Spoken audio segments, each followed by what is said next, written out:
এনসিটিকে প্রাধান্য দিচ্ছি আর লালদিয়া বে টার্মিনালকে প্রাধান্য দিচ্ছি না। This is absolutely wrong, absolutely রং। আমরা গত পরশু দিনেও এনসিটি নিয়ে মিটিং করেছি, স্টেক হোল্ডার মিটিং, সরি বে টার্মিনাল। এই যে আমার পিডি আছে, আসো, উনি সামনে আসো, উনি হলেন আমাদের পিডি বে টার্মিনালের, ওনার কাছ থেকে শুনেন। গত পরশু দিনে আমরা স্টেক হোল্ডার মিটিং করেছি সব স্টেক হোল্ডারকে নিয়ে, এবং আমরা এইটা নিয়ে ফাইনাল স্টেজে চলে এসেছি। এটা খুব দ্রুতই দেখবেন যে বে টার্মিনালের কাজ শুরু হয়ে যাচ্ছে। এখন ওইটা কেন আসতেছে না?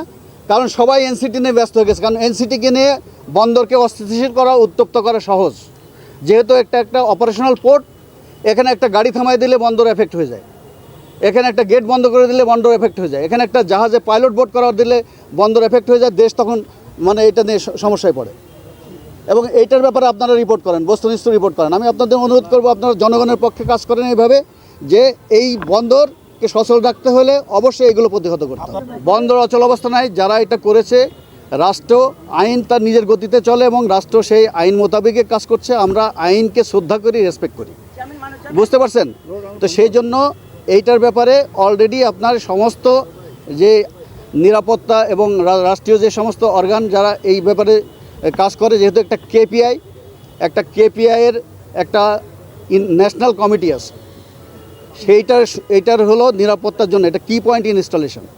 কাজেই এইটার সাথে বাংলাদেশের অস্তিত্ব জড়িত, বাংলাদেশের নিরাপত্তা জড়িত, বন্দরের নিরাপত্তার সাথে দেশের নিরাপত্তা জড়িত। কাজেই এটা হলো রাষ্ট্রীয় কাঠামোর মধ্য দিয়ে এই কাজগুলো হচ্ছে, এবং কোনো ধরনের ধর্মঘট বা উচ্ছৃঙ্খলের কোনো অস্তিত্ব নাই।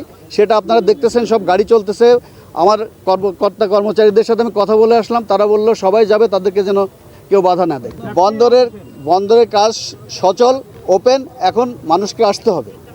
মানুষ যদি ভীতি সঞ্চার করে, তাদেরকে লিস্ট করা হবে, তাদেরকে হুমকি ধামকি দেওয়া হবে, লাইভ করে আপনার বলা হচ্ছে, এইগুলো করে তাদেরকে প্রতিহত করা হচ্ছে।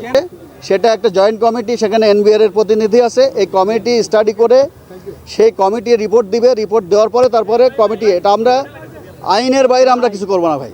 আমরা ন্যায়সঙ্গত যেটা রাষ্ট্রের আইন, রাষ্ট্রের যে বিধিমালা যেগুলো আছে সেইগুলো অনুসারে যেটা সেটাই করবো। কারণ আমরা ললেস হইতে পারি না। এই ধরনের দায়িত্ব থেকে ললেস হওয়ার কোনো সুযোগ এবং অধিকার আমাদের নাই। বন্দর এখন ওপেন, বন্দর খোলা আছে।